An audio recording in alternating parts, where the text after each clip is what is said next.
this thing, eh? Did you Yeah, notice? they freshened it up. There's a bunch of new features that I've been looking into. We're gonna hold some webinars. How about a webinar, Rob? Oh, let me figure in my schedule. Let me see. I'm available not ever for this. Not ever for webinars? All right, fine. No webinars. Hey, man, how are you? I'm good. I'm good, good sir. It feels like it's been a minute. Yeah. But yeah, It hasn't been that long, but no. We're in December. We're in December, folks. December 5th. Welcome to the Sidekick Show. Rob's gonna cough up a lung. But thank you for joining us on your random Monday night. It is December 5th. So you've got a hot 20 days before Christmas. Is that 3 weeks? First of all, you're holding up. Yeah, is it 3 weeks? No, what are you talking about? This is 3, buddy. I was about to say to you, I'm very proud of you. I was like, and your math. And you're like, what is that? 3 weeks? 1 day short of 3 weeks. Yeah, you're about 3 weeks away. You have really 2 full shopping weekends left, unless you count, which is really nothing because it's gonna get bonkers out there. Yeah, unless you count Christmas Eve, which is the 24th, obviously, which is a Saturday, which is super dangerous. If you count that, then you have 3 weekends left. Yeah, which is super dangerous, but we probably will be open at the shop early. So nice. If you need some last minute gifts, Heroes World is your spot. We're not going to be as crowded as the mall. So that's the little secret that you guys come. My mom was going to unwrap and going, what is a Black Adam? And I'm like, don't you worry. Yeah, Black Adam trade paperbacks available now at Heroes World. Or you could get her a little Black Adam action figure with the Rock's head on it. Right. She'd be like, I know this guy. He was in the rundown. And then she's like, I have my own Black Adam. And then I'm like, I don't want to know. How's it going, everybody? My goofy name is Rob Jon. This is John Ho. This is the Heroes World Sidekick Show. If this is your first time joining us, you're likely doing it from the confines of a couch in your car, listening after the fact. But we are live every Monday night at 8:15 p.m. We talk about all the cool nerd stuff, geek stuff. We talk about what's new in the Heroes World comic shop, what's new in the news, and then we do a little retro review of some of our favorite movies in this. The past couple weeks been doing our Christmas movies, and John, tonight is one that you were really fighting hard for. It is Bad Santa from 2003. So we're going to see if it holds up to today's standards. We have Lewis in the chat saying we can skip Bad Santa, but we will not. I got words. We got words coming for Bad Santa. We got to talk about this, Rob. Rob busted my chops pretty good last week when we did the Christmas classic Jingle All the Way. Starring the amazing Arnold Schwarzenegger, Phil Hartman, and a host of other fun people. Sinbad. It's well, no, just so you know, I said to you during the show, I can't believe that this was the first movie I watched, and I've been like repeating that to people. You're like, have you started watching Christmas movies? And I'm like, yeah. You know what my first one was? Stupid Jingle All the Way. It's all uphill from until okay. We're gonna talk about Bad Santa, folks. So stay tuned for that, and we're gonna talk about a bunch of other junk today. Yeah. Okay, all right. Cool. All right. So what do we like to open up the show with today, Rob? We like to check in. What you got up to this weekend? Rob's got a whole laundry list of stuff because he managed to get in some extra viewing time. You guys in the comments, let us know if you got to check out anything. A lot of the new drops. A lot of people talking about stuff like Andor. We'll find out if any of us caught up on Andor, and a whole host of others. I've got 2 new shows that I think Rob maybe didn't watch, so we're gonna save that and see if they pop up on Rob's list. All right. So Rob, how was your weekend? Well, I am currently hopefully on the back end of a cold that's kind of sweeping the nation. Back end of something. It's something. It could be Ebola. It's not COVID. I know that. But so I had a lot of time. Let me just rifle off my list. I wrote this all down, John, which you can't see because of the reflection, but there's a lot of things here. I don't know. I can read it. First of all, let me just say that the past few weeks I've been talking about the PS5 game Ghost of Tsushima. Yes. Finally beat it last night, John. And now I've looked at my my trophy list. I think I'm going to try to platinum this game. So I am now going to grind for the next 2 weeks to try to platinum this game because you're hardcore. Like, what is the appeal of platinuming? Is it a sense of achievement? Yes, that you've done the impossible, or is it for bragging rights? Do you think anyone on your PlayStation feed sees that you have platinumed Yeah, they So would if they really wanted to look at it, and then I would brag. I'd be like, "Yo, I platinum this game." Here's the thing: I'm at like 90% of all the trophies at this point, I'm like, okay, now I just got to go for it. If I'm gonna try to finish all the trophies, and then if I don't platinum it because I'm missing some things, yeah. like banners and little things I have to find and collect, the collectibles, I don't know if I'll do it, but I'm gonna try to finish. Okay, all so the you were trophies. almost there that you were like, I might as well. I have to, yeah. Okay. So I've done that. Okay, but here's what I've watched in the last, especially this past weekend, in the last week, John. There's a documentary out by Jonah Hill called Stutz. It's on Netflix, and it's a documentary about his therapist. I think it's Phil Stutz, and it's actually a really interesting documentary about the goals of therapy and what has helped Jonah Hill through his therapy session.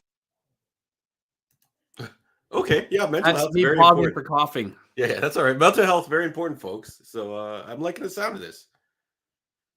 Not that. Also, you didn't hear that. what's that? You didn't hear that. Also, okay, Hawkeye, John, one of our favorites from last year on Disney Plus. I decided, you know what? I'm gonna throw it on the background while I'm working. Just have a TV above me here, and 6 episodes. And man, I loved it. I loved having it on. I love watching it again. It actually gave me the Christmas feels this time of year, so I was really into it, and was really happy I watched that. Yes, Saturday. I'm on my ass. I'm not well. I have the house relatively to myself for most of the day. I started and finished all 12 episodes of Andor. And I know when we reviewed this a few months ago, when the first episode came out, I was bored silly. You disliked it. You somewhat disliked it. You were like, I don't get this, right? Yeah. I got to say, like, the first couple episodes, I was still like, man, once I get through it, what a great show. Now, okay.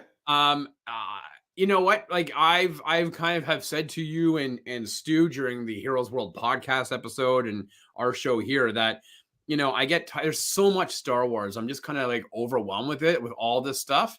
I got to say, as much as I've enjoyed The Mandalorian, I really enjoyed Andor because it was the least Star Warsy show. It had multiple facets of other things that kept me interested in the Star Wars universe. So, you know, and there were moments that, you know, harken back to, okay, yes, it ties me to the Star Wars universe. You know, there's, you know, you get the TIE fighters and this and that. Great. But the overall plot, the premise, the things that are happening with the characters were so riveting at times. I was just like, yeah, man, I'm down for this. Right. So it was a really cool sci-fi show. It seemed better planned out. It had more episodes, so it's got more length to get to character development. And they're like an hour. And kind of storytelling and stuff like that. And I liked that they were the first 3 episodes that I saw. I liked that they were showcasing some the trials and tribulations of like kind of like the quote unquote bad guy, who's just trying to kind of make a name for himself. So yeah, shout out to that, Rob. Look at that. That turned you around. I think that's the theme. That whenever we see a movie that's kind of like, oh, it's a movie in this genre that just happens to have superheroes in it or something like that. So this is a movie in the spy thriller, espionage vein, kind of TV show, but just happens to be in the Star Wars universe. Yeah, so it was really well done. Yeah. And I just started last night, John, Old Man on Disney Plus. I'm 1 episode in and I'm completely hooked. I cannot wait. I'm gonna after this show tonight. I'm gonna really well done, right? Walk the dog. I'm gonna run home, dragging the dog behind me as I get back on the couch and go episode 2. Really, really well done. And it's only 6 episodes, I think, right? 6 or 7. So yeah. I look forward to discussing it when you finish it. If you guys haven't watched it, you for sure have a Disney Plus subscription. It is on the Stars extension, so a lot of people just go through their Disney part and forget that they have this Stars little extra menu. Check it out there. Jeff Bridges, John Lithgow, right? Lithgow, yeah, both really cool guys. And the actors playing the young versions of them is really cool too. Yeah.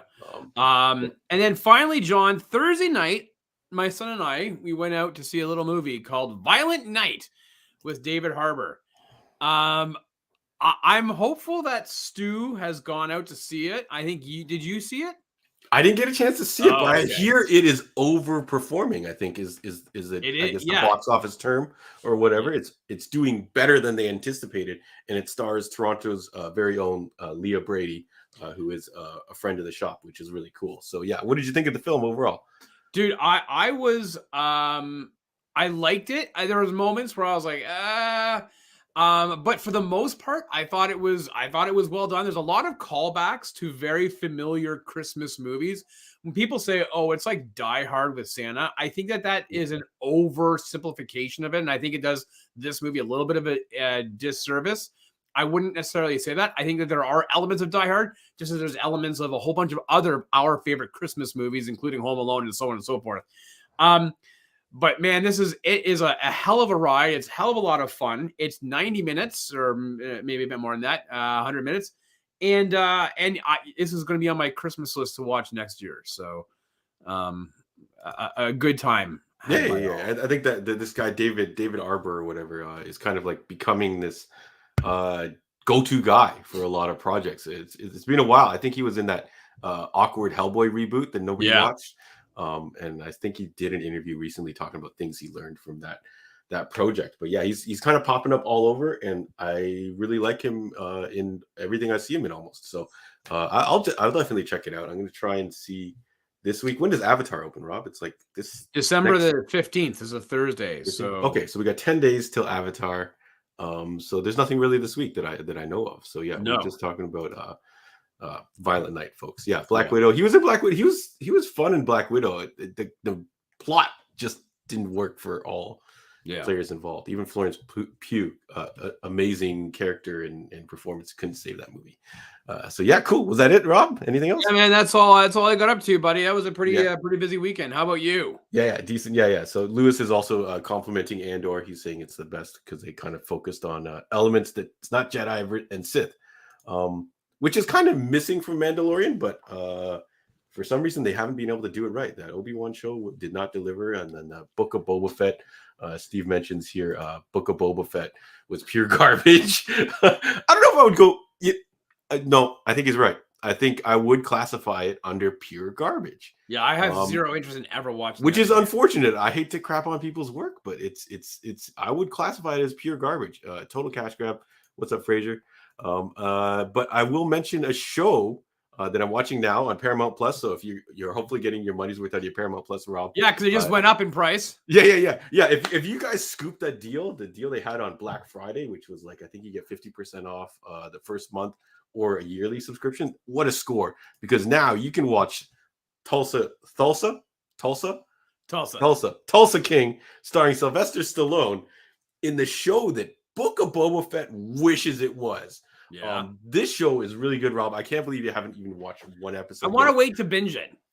Binge it? No, this show is so fun that I've watched each episode. It's on episode 4 now. Yeah. I watched the episode and then I immediately hit replay. Because Stallone is really good in it, but also the story they tell, which is he's gone away to jail and then he kind of comes out. He's part of a mob family and they send him over to Tulsa, and he's kind of rebuilding his empire. So it's exactly what Boba Fett should have done. But he's super charming. He's kind of a man out of time because he's trying to catch up with all the things he missed over like 20 something years. So 100% recommend this show. And I can't believe I thought I had my show like. We're talking about our year end, like best of and all that kind of stuff, right, Rob? I thought I had all my shows lined up, and then this comes along, and I think it's going to take the crown just because of the Sylvester Stallone factor. So unless they really muck it up towards the end, I think, Lewis, you can sign up for a 7-day free trial and just watch, maybe wait for the final episode to drop and then binge it all. So Tulsa Doom King, I don't know what you want to call it, but Stallone's it's new Tulsa, project. Tulsa, Oklahoma, man. I'm pretty sure that's where the damn show takes place. Yeah. No, I just look at the writing of it. I think it's funny. Same place where Chandler Bing got sent in Friends, if you guys are going for a Friends reference there. And another show, Rob, your obscure streaming services are going to maybe get some money or get some playtime. I don't know if you heard of this show, Rob, Echo 3.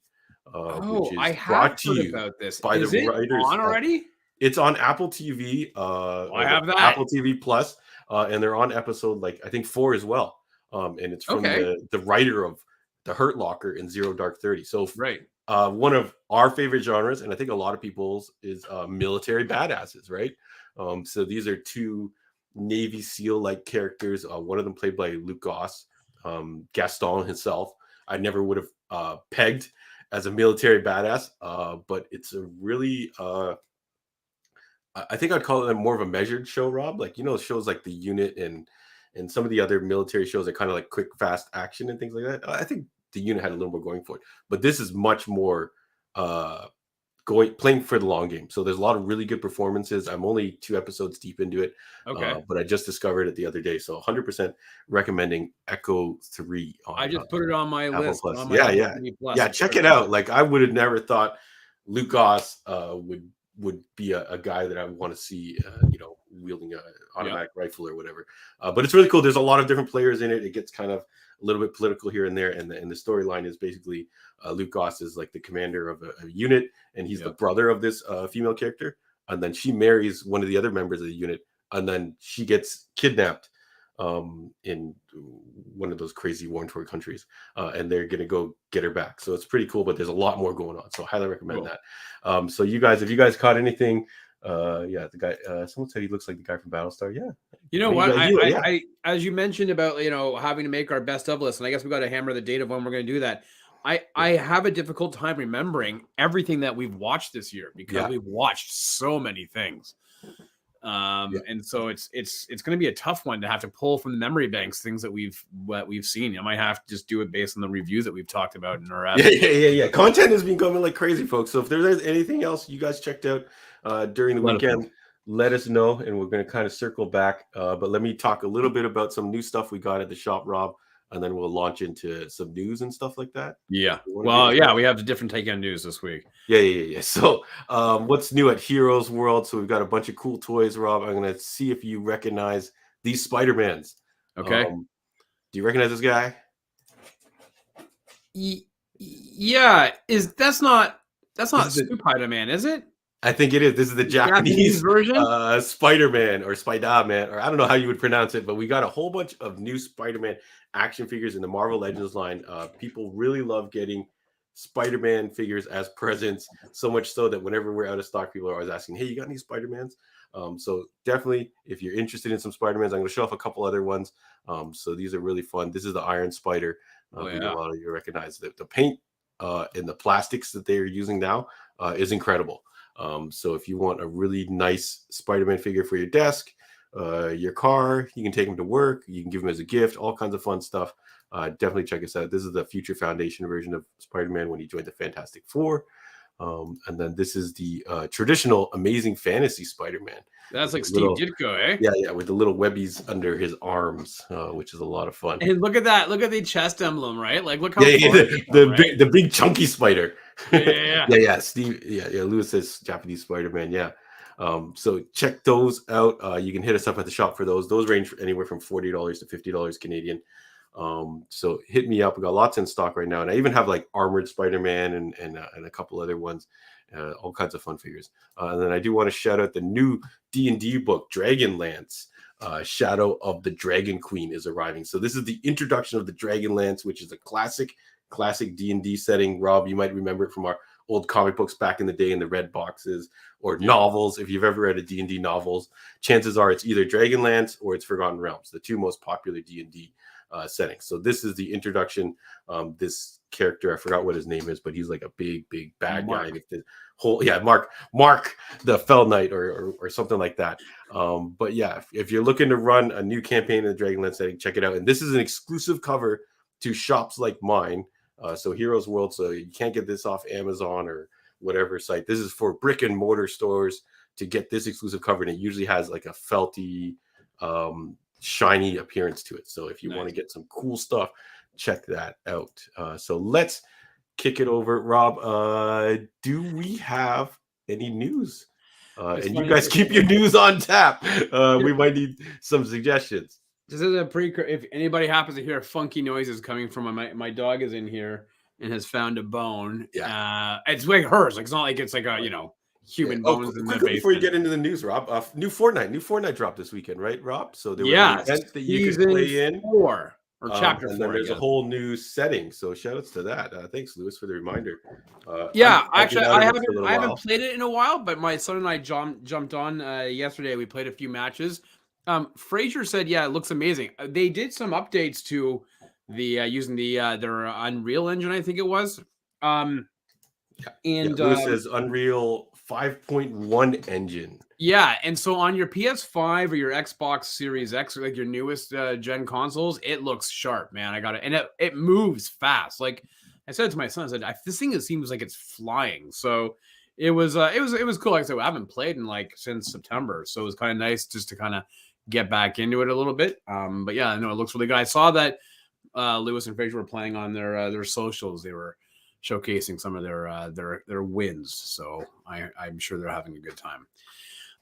There wasn't really a lot in the way of news this week, John. This is like a second week we've had like no real news aside from The Flash is running into theaters, John, earlier than we thought. It will be appearing a week earlier, dropping on June 16th, I think it is. Woo! Are you excited for that week early drop? It's coming so fast. But you know what? There's a guy on online. He's called The Real Soups. Do you know this guy? He's a younger guy. No, is he The Real Soups though? Is it anyways, a Superman reference? He put out this thing and he was like, "Wow, June's going to be crazy," because I was like, I'm going to try to pull it up. Of course, I can't find his stupid thing. Anyways, it was like for next June. Oh, here it is. Next June, check out these 4 movies that he had highlighted that are coming out. Spider-Man Across the Spider-Verse, The Flash, Transformers Rise of the Beasts, and Indiana Jones and the Dial of Destiny. Those are that's a 4 movies. Yeah, so they probably moved it off of a simultaneous day as somebody else, right? I guess. Yes, yeah. Do you take offense to them calling it Ezra Miller's The Flash? Well, who called it that? I don't know. I saw a couple articles and it says Ezra Miller's The Flash moved 1 week or whatever. I don't know. Oh. I'm not a huge fan of it. I assume he is the star of the movie, but I'm not a huge fan of it. I don't know. Like, do we call it Dwayne The Rock Johnson's Black Adam? I think they do when they're tall. I don't know. Yeah, I don't know. But let's get into what. Okay, so again, there wasn't a lot in the terms of news, but John, the end of last week, I think it was Brazil had their Comic-Con, and for whatever reason, the last few years, a lot of major news or trailers or whatever have dropped at this Comic-Con. And we got a whole slew of new trailers that dropped. And we're going to start off with the one that I can see in the little screen here. The new Indiana Jones, the aforementioned Indiana Jones and the Dial of Destiny.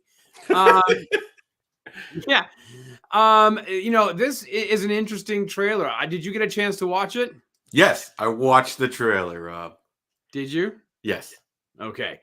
I will say that people online were quick to praise the de-aging technology that made Harrison Ford look probably 40 years younger than what he currently is, which is in his 80s. I guess they're doing a time jump throughout this movie because there's a lot of Indiana Jones jumping from car to car or whatever. And it's like, as an 80-year-old, this dude is not doing that. Yeah. I feel like I saw at least 2 or 3 different versions. I don't know if it's just maybe inconsistency in the de-aging process or just I guess maybe the outfits they had him in. So I don't know if they're going to be jumping all over the place telling the story. Yeah, but you know what? Listen, so here's the thing, John, I want to ask is that I watched Indiana Jones growing up. I quite enjoyed them. The Kingdom of the Crystal Skull was never my thing. I thought it was, but whatever. I don't know how I feel about this. I guess I'm happy that there's more Indiana Jones, but is this a property or an IP that people like my kids' age are going to want to see? I think it's going to be more for people like our age who grew up with this stuff in the 80s. I don't know. I think it's going to be tough. I don't know how many people even know or familiar with this character. I did go on the Jungle Cruise ride when I went to Disney World, and I was like, oh, okay, this has got some history. It's got a new movie that goes with it.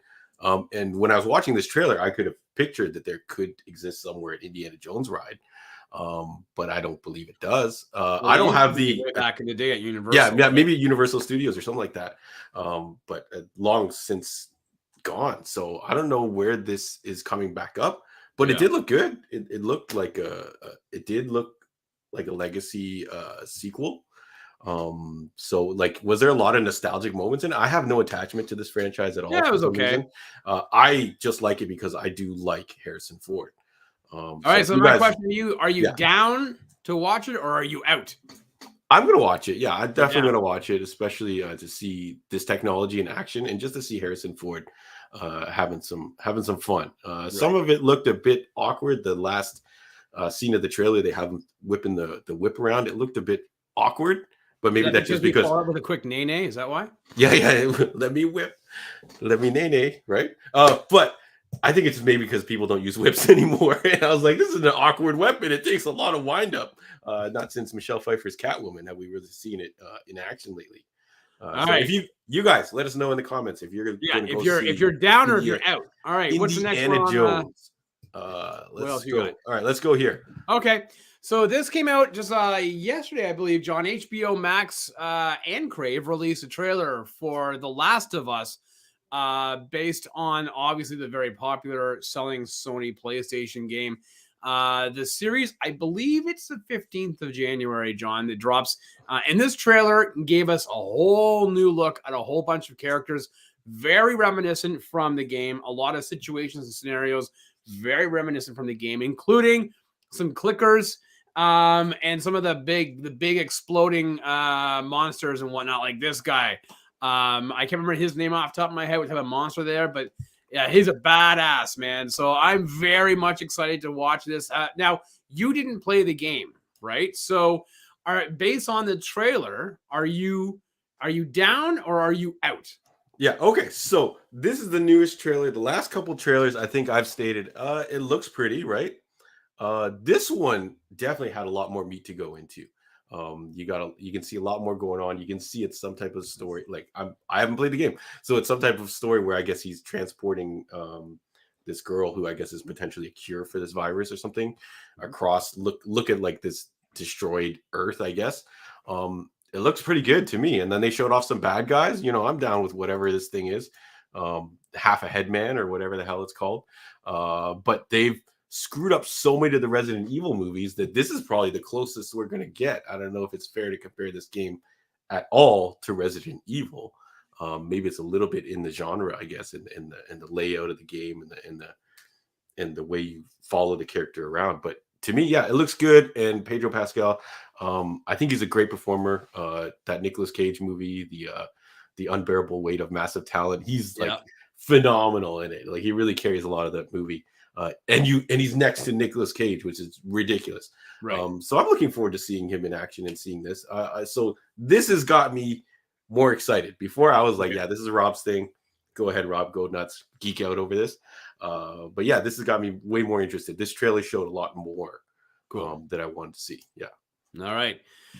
Next up is a property, John, that I admittedly wasn't really we're going to talk about Transformers: Rise of the Beasts. And this trailer came out. The Beast Wars or whatever they were called, that was way past my Transformers time, right? Like I'm an 80s OG kid. Yep, 100%. I'm with you. Yep. A lot of people, though, that I've been listening to podcasts and whatnot are super hyped, but they grew up in the 90s. In the 90s, I was listening to grunge music and smoking weed. So I was, and you know, watching the old VHS cassettes. Go hand in hand. Of Transformers and Voltron. So I was never a Beast Wars kind of guy, but people are really hyped for this. I will say, though, this trailer looks really sick. It's Ron Perlman doing the voice of, I guess it's whatever. Optimus Primal? Yeah, Optimus Primal. Oh, cool. And then you have Peter Cullen doing the voice of Optimus Prime. So is there like a time thing happening? I've heard some interesting theories as like a multiverse. Essentially, is that the Primals have found a way to come into the future to warn what will happen, or come in from the future to warn what's going to happen and why they've turned into the animals and everything else. So I don't know. And you see RC there. You put up that still with RC from the Transformers, the movie, the cartoon from 86 or 88. So yeah, man, I was a little unsure how I was going to feel about this because I'm not a fan of the Michael Bay Transformers, but I really enjoyed the Bumblebee movie. This is a bit of a continuation. I really like the G1 Transformers that they did in Bumblebee. This looks like they've kind of tweaked it a bit for this new movie, and I'm kind of like, but I'm going to go see it. I'm going to go see Rise of the Beast, and that's my 2 cents. But John, are you down or are you out? What are you thinking? Yeah, I posted that I'm getting hype over this. I like the how this overall trailer really looked. They opened with the kind of like the Biggie Smalls sample. It was all a dream type thing, which I'm sure is a sample of some other song. But when we get to the continuity, a lot of people did post, "Hey, what continuity is in this?" You mentioned Bayformers. It is, I think, officially in this Bumblebee universe. It is. But this Bumblebee universe is kind of I feel like it's in the Bayverse. Like they showed that, like this shot of him looking at the bridge. If you guys are watching this on the video, I think they show the Optimus Prime truck or something from the Bayformers drive past there, or Redux. No, I don't remember which Optimus Prime, but it looked like it was like this is a prequel to the Bayformers.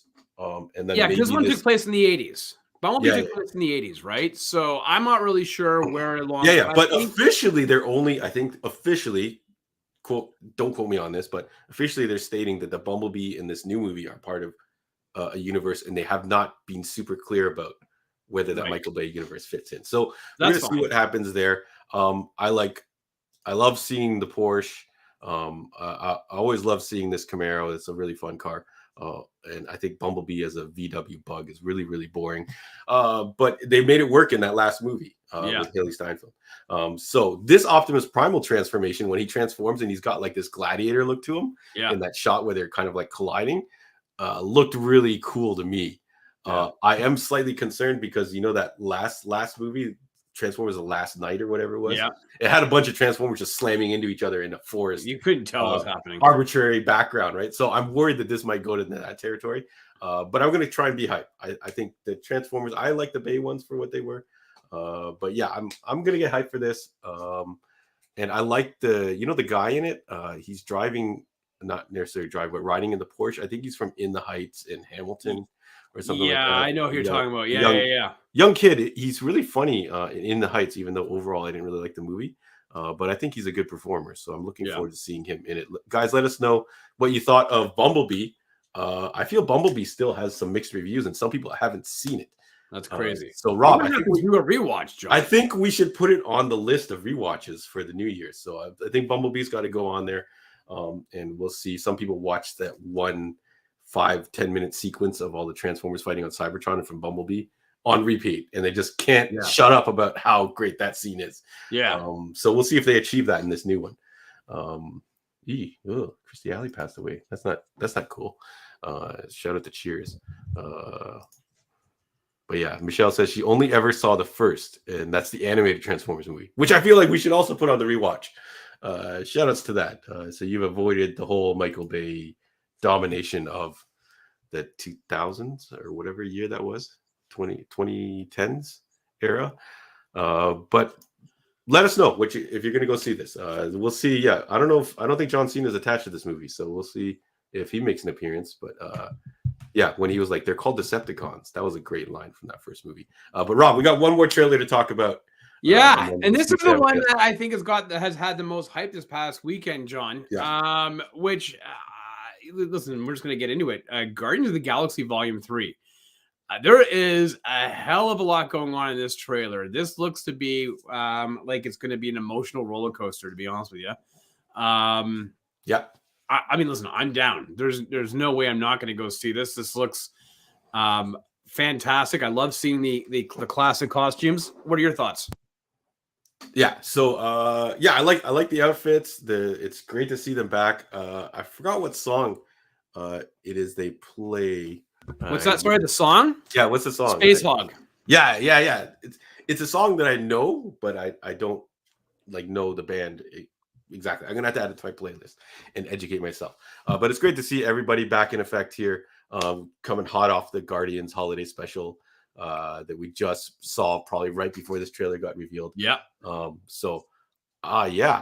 looking forward to it. We're gonna assume that everybody else saw the trailer. So we can talk about it a little more, Rob. I think I've got a screenshot of one of the characters that appears in it. And I just want to, well, first of all, are we okay with this version of Groot? So this version of Groot debuted in the holiday special, right? He's a teenager, right? Yeah. He's like a big, chunky, I don't know how you describe it, Rob. Are you okay with this Groot? I'm okay with it. Yeah. He'll thin out. Yeah, he just looks kind of funny and ridiculous. I thought maybe they were saving money. But yeah.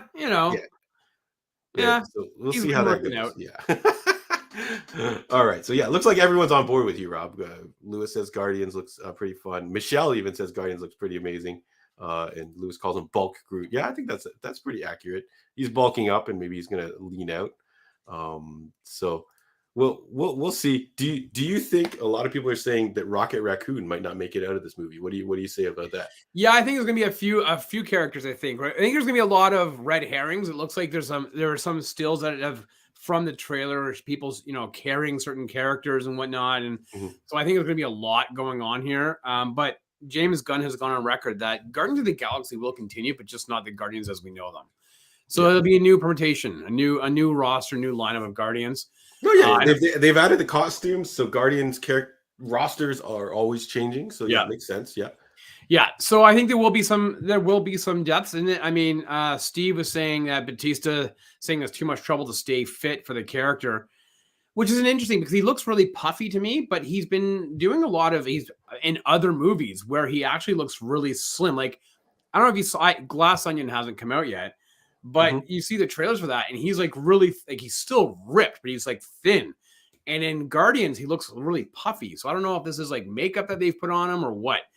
Yeah. He stated that he doesn't like because basically he's like a shirtless dude, but in the holiday special, he's wearing like a vest of some kind, and in a lot of this trailer, he's wearing the Guardians uniform. So I feel like they figured out a way around it. It could be the makeup. He doesn't like Yeah. the application of Yeah, the you have to makeup. apply all that makeup. No, but he's got to be in incredible shape for him to just be bare chested. He's either got to be really Yeah, but that's what I'm saying. Look at bulked that up. Glass Onion, though. He's like Yeah. ripped, but he's got no body fat. So Yeah. So that's a different look. The Drax is more of like a barrel chested, bulked up. yeah, I guess you would call it a power lifter look, sure. kind of like Okay. Bolo Leung in Bloodsport, like a big, chunky, beefy look. And then yeah, if he's going to get ripped up, he's going to be a lot smaller, and it might not look good as a Drax, or it might just be have too much. Let's talk about this character that we had a tease in at the end of Guardians 2. Yeah. So yeah, we're going to talk Adam Warlock here. Some people not happy with his look. How you feeling, Rob? I couldn't care less. Like I'm like, cool. We're gonna get an Adam Warlock. All right. I don't know what the gem is in his forehead because I thought under like in comic lore it was like an Infinity Stone. So who knows what this is? Maybe maybe he got hit in the head with a chair and it's just a piece of the foot. I don't know. It's part of his look, so they're gonna have to incorporate something somehow. But yeah, I'm fine with it. Listen, Yeah. here's the thing: is that I think it's so tough to be critical on new character reactions in a trailer in which this still was like less than a second and a half. Like it's so hard to know whether people like it or not. Like you're just getting literally a quick blink of an eye glimpse. You're not really seeing the full character. And we know that actor, I can't remember his name off the top of my head. He got just completely shredded for this role. So I'm assuming he's not going to be wearing that armor for the most of the movie. I thought it looked good. That little snippet we saw, we looked good. I didn't think it looked really cheesy or anything. Yeah, it looked great. Considering he's painted gold, I don't know how they're doing it, if they're doing it through CG or if they're doing practical. Yeah. Not since Goldfinger have we seen the practical. Gold member. Is it Gold Member or Goldfinger? No, remember Austin Powers and Gold member? Yeah, Gold Member. But Lord. is the James Bond Goldfinger actually called Goldfinger? Of course it is. Where they painted a girl gold and she like suffocated from it. Well, in the movie, yes, I'm sure it was not. She died, but not super in real life. pleasant for that actress to be painted completely gold. But anyways, that's our trailer roundup, folks. Let us know in the comments which was your favorite trailer. Rob, what is your absolute favorite out of those 4 trailers? I'll go with Guardians. You go with Guardians? Yeah, but Last of Us was a close second. Yeah. I think for me it's the Transformers. Fair. Which is pretty cool. Although The Last of Us has a super slow remix of Take On Me by Ohhhh, right? Yeah. Which I feel like, I don't know if you can think of any song, Rob, that if you slow it down, it doesn't sound super serious, but man, if you take a fun song like Take On Me and slow it down so it looks like really kind of moody and dramatic like that, I'm waiting for a really slowed down version of Right Said Fred's. Oh yeah, I'm too sexy for this shirt. All right, someone make it. Someone make the video, or maybe we'll download an audio program and slow it down to like half speed or whatever. But yeah, all right, Rob. Thank you very much for the trailers. No news. I've got a couple random clickbait things that I wanted to run by you since we're going to be talking about Bad Santa later, and I feel like we're not going to have much to say, or at least I'm not going to have much to say. Sneak peeks. There was an interview with Jonathan Majors, or the director of the new Ant-Man, and he said Kang is going to be a bigger, tougher opponent than Thanos. What are your thoughts on this? Looking at Jonathan Majors, he looks incredible. I always thought Thanos looked a little cartoony silly, but we're talking about a time controlling crazy villain. Yeah, and I think just on that level, I mean, Thanos was the mad titan, you know, I mean, but he was grounded in not reality, but he was grounded on planets, right? You know what I'm saying? Like, you know, he was able to move from planet to planet. He got the Infinity Gauntlet, allowed him to then travel through space and time. But Kang, that's his power set without, like, you know, he's all over the place. He's multiple variations or versions of stuff at once. How do you compare? So I think just based on that alone, one can, I think, easily agree or understand that point of view that Kang is a much more prevalent badass than Thanos, and that's why he's going to be one of the big bads for Avengers, right? Yeah, the Ant-Man is only going to be his introduction, I think, right? And he's going to be a major part of all the upcoming stuff. So I'm not surprised, and especially they're going to have to top their whole Infinity War Endgame thing with Phase 5, 6, whatever they're going to do it. Staying in the Marvel rumor bin, Don Cheadle was on one of the talk shows, Jimmy Kimmel or whatever, and he was presented with a rumor that Arnold Schwarzenegger was rumored to play Titanium Man, and he completely dismissed it. I don't know if it's just out of the realm of possibility, but Arnold Schwarzenegger, Titanium Man, would that be cool to see in Armor Wars, Rob? No. You know why? Because I think that Arnold is, I think he's a parody of himself now. I think he's past a point where he can be taken seriously. I would have said Stallone was somewhat the same, but after watching what he was doing with the Creed movies, and then, you know, then he flops with that stupid the Spartan movie, whatever the hell that one was that we just saw. Remember on? No, you got to watch Tulsa King. But then he comes back with Tulsa King. He's a master. Getting like, so like, I think this is the part he was almost like born to play now. Right. So I think that he's still kind of, you know, that actor's actor in a way. I just think that Arnold is a parody of himself at this point, and we've made him out to be that way, and the only way Arnold gets out of that is if he finally sits and they do King Conan. Okay, yeah. The only way people will he will get out of the shadow of himself. Otherwise, nah. Take Conan in a super serious direction.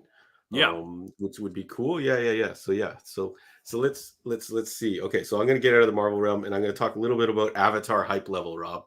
I know you've already bought your tickets, but we debated last week whether Avatar is an actual popular property.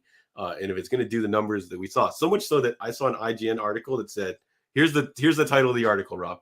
Okay. Why you should care about The Way of Water, even if you think Avatar sucks.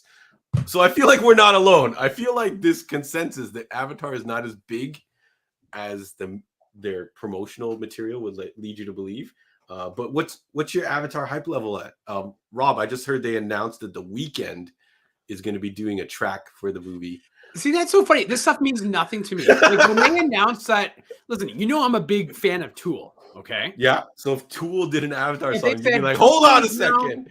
If they said Tool is now going to be doing the theme song or whatever for Avatar, I'd be like, all right. Like, you know, even if they said, oh, John Wick 4, he's going to, Tool will be doing the theme song for John Wick 4, I'd be like, okay.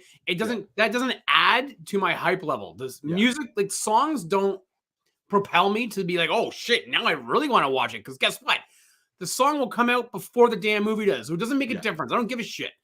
The Weeknd is a hit maker though. Yeah, great, but it's not going to do anything for the movie. It's not going to move the movie. Like, we have to remember a time back in the 80s, John, when soundtracks helped sell the movie because the songs premiered in the movie first.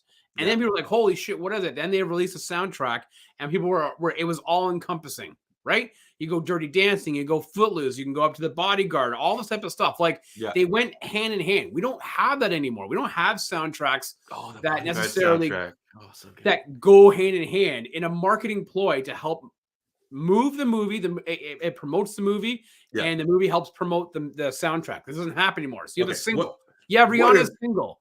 Rihanna's she released 2 tracks. Hasn't done music in, I don't know, 15 years or some ridiculous number like that, maybe 7 years. I don't know if it added to my hype level. I did want to hear new music from her. But you could listen to it like a week before, or even 2 days before it came out. They dropped it on iTunes or whatever. I think they dropped the one song, and then the second song didn't release till later, and then now it's on the charts now. But Weeknd moves my hype meter a little bit though. That's crazy. He is a certified hit maker.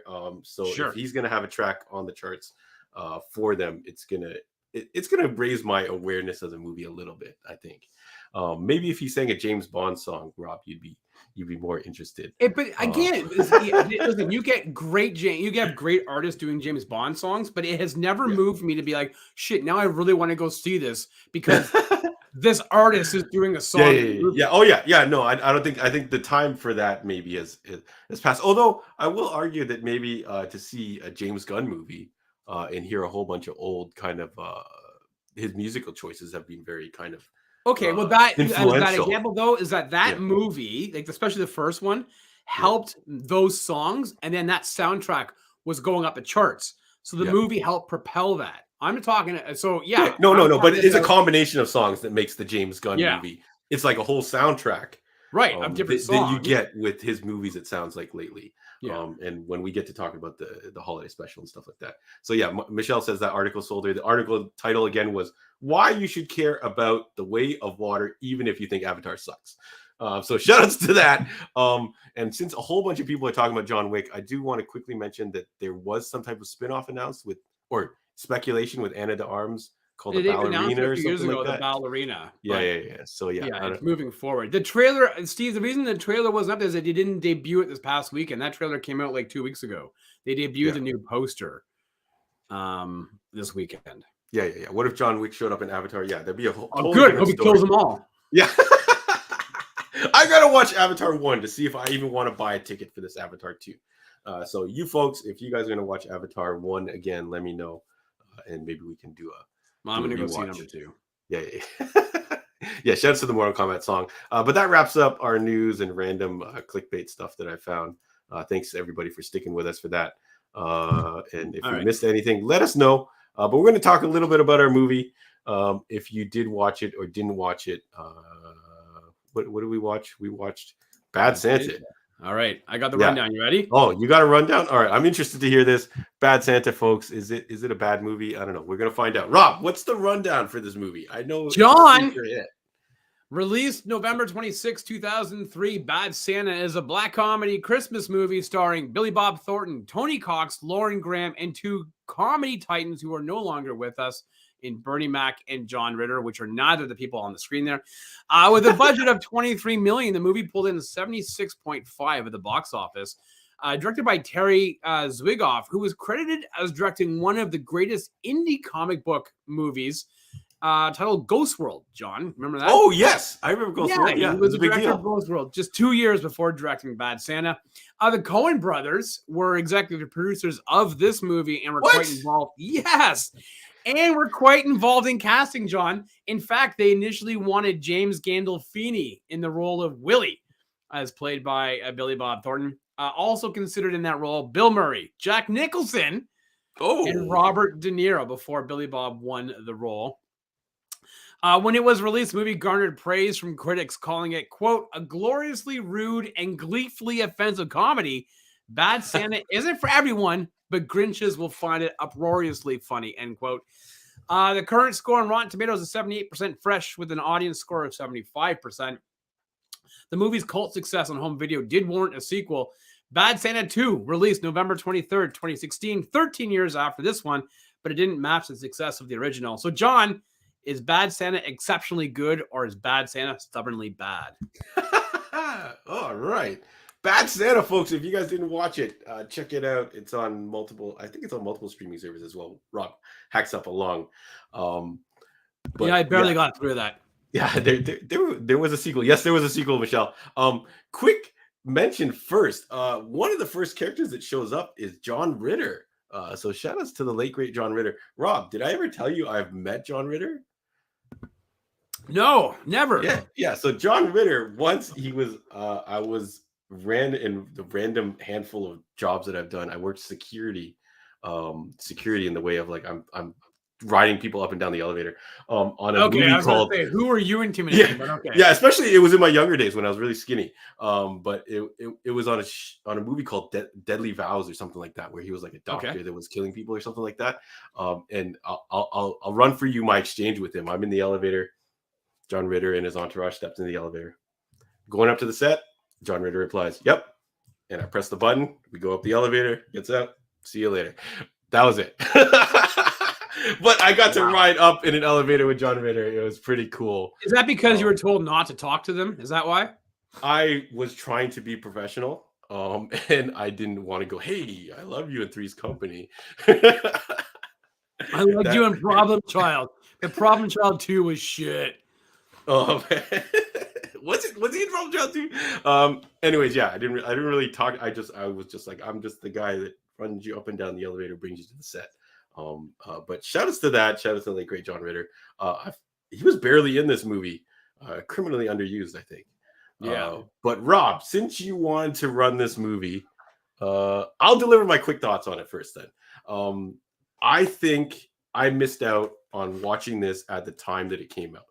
Because I think as far as you introduced it as a black comedy, kind of pooping on the whole Christmas spirit thing, I think at that time it probably was the first of its kind and early in this kind of style of movie, right? I don't think this style of movie was like a big thing. And then you see stuff like, I don't know what you would compare it to, like 40-Year-Old Virgin, like the kind of like weirder comedies that start emerging after comedies. Yeah.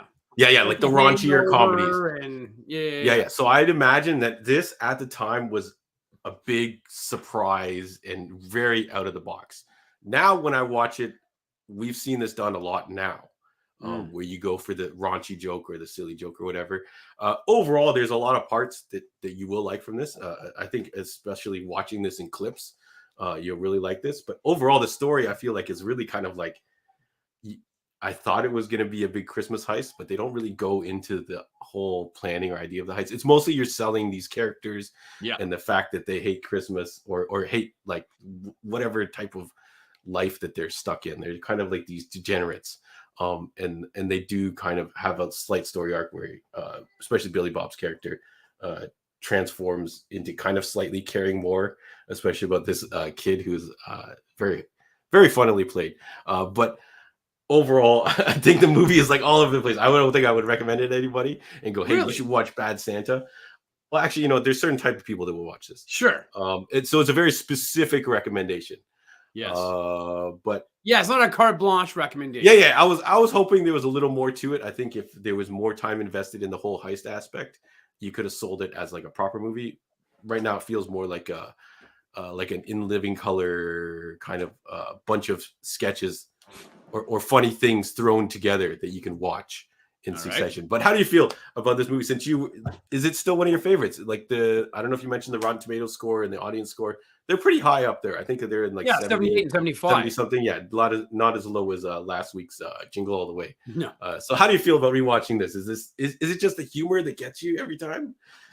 Yeah, so it's been a few years since I've seen it. I remember my wife and I think we went to the theater to see this. And we were just like killing ourselves laughing. Yeah, I can imagine in the theaters at the time, this must have killed. And we've watched it since. It's been a few years since I've seen it. Yeah, it still holds up, but like admittedly, some of the jokes don't land as well as they used to for me. Mm-hmm. Maybe it's been four years, and things change in 4 years, right? So, but there are still moments of this movie where I'm still killing myself laughing. Like I really like the premise. I like the idea of just like this grumpy piss ass guy who's just like doesn't want to be doing the job. He's there because they're casing a joint. It's like the long con. They're casing the joint, right? For the mall. Yeah, my problem was it was so unbelievable that they would be able to keep the job as the mall Santa and elf. That it doesn't work. It blows up the whole concept, right? Because they're not trying. The guy's like peeing on himself, or the guy's like telling kids to get lost and stuff like that. Like he's a really lousy Santa. Yes. So it's kind of, he's a lousy human being. Yeah. Right. But yeah. But man, I just found it like it is a type of comedy that is not for everyone. Like if you were easily offended, you're not going to appreciate this movie. This is a movie that if you don't give a crap about, F-bombs, S-bombs, talking about, sexual innuendos or anything, like if you don't have limits or boundaries, then you're going to really find this movie to be quite enjoyable, especially around this time of year where you generally get the feel good, shucky good movies. This is obviously, I didn't find it like the humor that offensive. My issue was the whole the plotting of it, like the storyline. There's a lot of stuff that doesn't feed to the story. It's just people doing stuff. You know what I mean? Sure. Well, your biggest gripe, I guess, then is that how can this guy have his job for 30 days or 20 days if he's like he looks like crap, he smells like shit, he's talking to the kids like he'd be fired. You're looking at it from a retailer perspective. Well, yeah, part of that, but just the whole idea of the storyline that they're diverse. It's not as focused as I would like it. You don't know how he's able to crack these safes. Yeah, and if he's got some type of special talent or skill, he just and an unbeatable safe at the end, he just all of a sudden it just pops open. And then the whole Bernie Mac criminally underused as well, almost wasted in this role. I feel like he definitely didn't get a chance to shine. Really, I gotta say though, Tony Cox was absolutely hilarious. Like for me, he's probably like the star. As much as I loved watching Billy Bob Thornton in this role, Tony Cox, for me, steals this movie every time I watch it. His delivery of the lines makes me laugh. My favorite part of this entire movie is the boxing sequence when they're trying to train the kid. I was going to say, can you guess the scene that made me actually laugh out loud? The boxing one, right? And it's the triple nut punch or the triple nut smash. Yeah, and it made me. I was killing myself laughing, and in fact, I messaged you today. I quoted you right as they're getting changed in the change room before going into the boxing ring. Yeah, where Willie says, "I think I've turned a corner today," and he goes, "Yeah, are you fucking petites now?" Like I was killing myself because the whole entire thing is about how he likes bigger women, right? Like I just, this shit made me laugh, man. It's like, do you remember Home Alone when he's walking and he sees the Santa come out from the bar and the car's not working and he's got his beard hanging off? He goes, Santa goes, "Oh, hang on, kid," ho, ho, ho, like that, right? And like you take that character and you just dial them up to dial him down to 3 and make him like a bank robber. It just made me laugh, man. The whole idea of it, but Tony Cox steals the show completely. There's a lot of little gags, but that scene where I'm like I saw it coming 100%. I'm like, these guys are they're gonna go for the nut punch. But it was still hilarious. And then all three of them at the point when he punches Tony, he flips end over end that we saw kind of similar in Jingle All the Way. But that's a funny scene, and it's such on a base primitive comedy level. There's another scene that I really liked, and it's ridiculous. He's at the pinball machine and he's like, "Oh, you gotta slam the pinball machine with your hip." And then all of a sudden, this poor young lady that he's showing to do it, she is being slammed into the pinball machine into her. And I was like, "Whoa, this is a little crazy." Oh yeah, this is the pre Me Too stuff, right? Like this is the thing. It is a comedy that some of the subject material is not part of today's mentality, vernacular, whatever. Yeah, but I you can still find the humor in it if you remember this is 2003. Do you know what I'm saying? It's and it does have heart though. I mean, this kid melted this guy's heart, or at least his heart grew 2 sizes too big for him You know, I mean, the kid was being bullied. He's, you know, Cloris Leachman, which we forgot, you know, as the grandmother, when they thought she was dead. Oh, And she's like, like that, right? Like, you know, oh, yeah, when he comes in, he goes, what the hell is that? He goes, it's my underwear. And he goes, where's the rest of it? And he goes, I don't want to know. Like, yeah, man. I mean, it felt bad for this kid. He had the snot all underneath his nose. oh yeah, that was disturbingly disgusting. Yeah, who messed with my advent calendar? I got a candy corn. He's like, yeah, it can't all be winners, kid. What do you want? Like, Yeah, it's just so outrageous. Some of the points where they tell this story, you're just like, I don't believe any of this. now, do you know? But I imagine it slayed during the time that it came out. That yeah, it What, done very John? well. Yeah, at the time it came out, I think me being late to the party takes away some of that factor. Where we got a lot of raunchy comedies that maybe are a bit better put together overall. Right. I think. Yeah, maybe.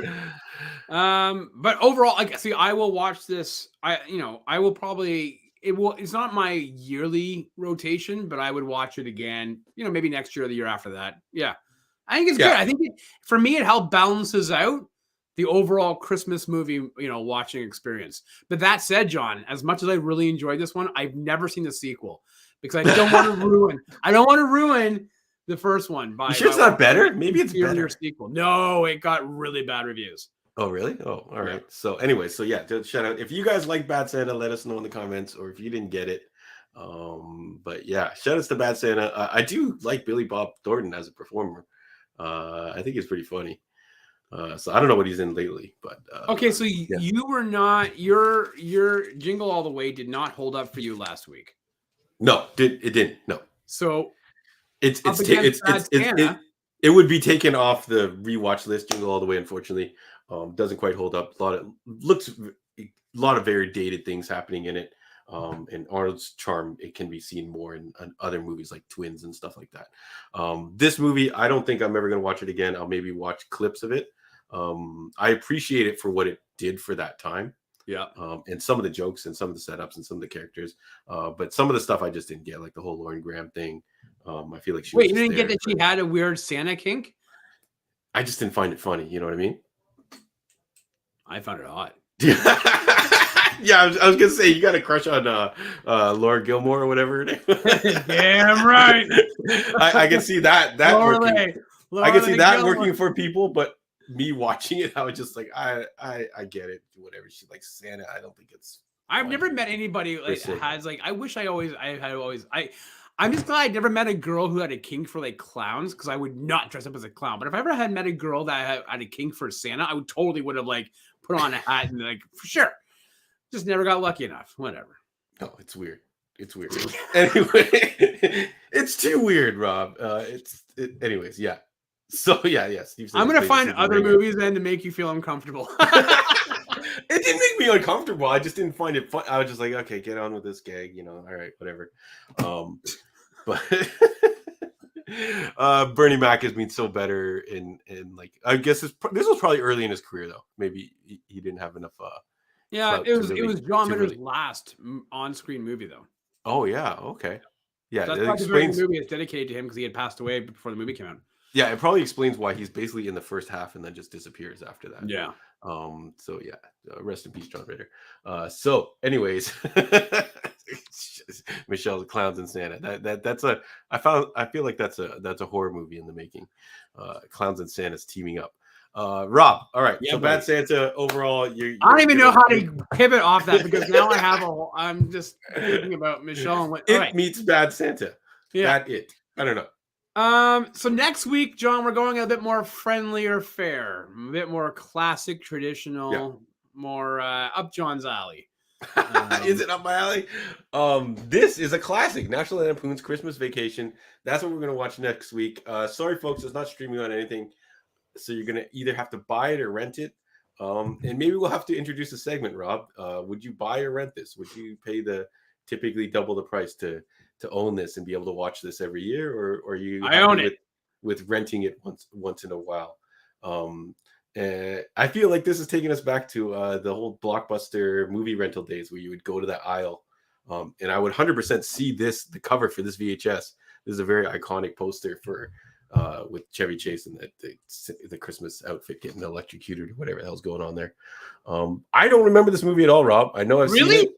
I know I've seen it. I can picture certain scenes from it, like maybe driving in the station wagon. But I don't remember the overall plot of this movie. Wow. So it's going to be a trip for this one.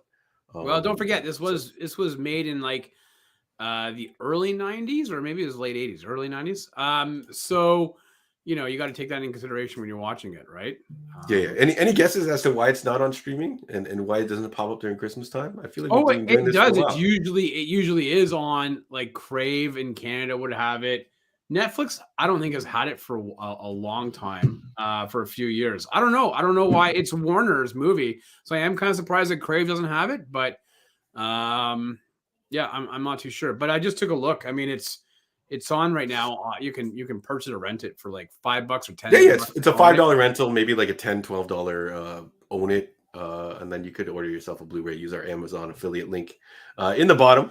It's one of those movies every year. There's lots of merchandise and paraphernalia that come out because of this movie. In fact, John, I do have a little special for next week of something that I own of in homage to this movie. So I'll make sure to bring it. All right, folks. So tune in next week. National Lampoon's Christmas Vacation. We're going to see if it's one of the all-time classics. And I think in the new year, we're going to stop avoiding these movies that aren't on streaming because I think we're missing out on a lot of really good movies by limiting ourselves to streaming. So it might cost you a little more, or hopefully you own it. Oh, look. Michelle says it's on HBO Max for the Americans. So, Fraser Lewis says it's on French version of Crave. So, parlez-vous français? Yeah. I don't know how the jokes work with English subtitles, but you know, enjoy. Yeah. All right. Yeah. So shout out to Tropic Thunder. I don't know if that's a movie that's going to get on the rewatch at some point too. Rob, any parting thoughts? Bad Santa. Looking forward to your Chevy Chase movie. I don't know if we've done any Chevy Chase movies ever. Have we? No, we haven't. Oh, we haven't. First ever. I was just looking up to see if Christmas Vacation is on Crave. It's interesting that the French version is up there. Oh yeah, Lou's right. The French version is up there. That's really bizarre. Yeah, maybe there's something with the music or the rights or something like that, or double check. Sometimes they put the French version of the poster on there, and then you click. Yeah, it's really bizarre because it says it's all in English, like on the telling you all about it. So like when you look at the thumbnail, it's French, but then when you dial in, it's all in English. So click it. Maybe you can choose the audio track. We'll see what happens, folks. If not, I think a $5 rental, and then we're going to talk next week if we think you should have you would have been happier buying it. It's in French. Yeah. Rob just clicked it. It's in French, folks. But we'll watch it anyways. You can watch it in French. I feel like it might hit as hard. So shout out to that. Tune in next week for that, and then the following week we're just going to do a get together, all things Christmas. We'll chit chat with you guys, talk about whatever is on your mind last week before Christmas. If you guys need anything from the shop, hit me up. I've got tons of cool, fun stuff. I can ship it all over the place if you want. And we're getting kind of dicey because we're so close to Christmas. Shipping is going to get bananas. So even if you're ordering stuff online, folks, keep in mind, what did I say? 20 days? 4 weeks? Did I say 4? No, I said 3 weeks and I did this. I did 3 weeks and I did this. So 3 weeks from Christmas. So you are running out of time. So thank you everybody for tuning in. Like Fraser said, night all. To all a good night. I don't know how the rest of that goes. Oh boy. Anyways, Rob, thank you again, good Tuesday. Sir. John didn't know how to count. I know how to count. I just hold up the wrong fingers. So there's a disconnect between my brain and whatever's going on here. Right. So 3 weeks till Christmas, folks. Thank you very much for giving us your Monday. Check you all later. Peace out, Rob. All right, everybody.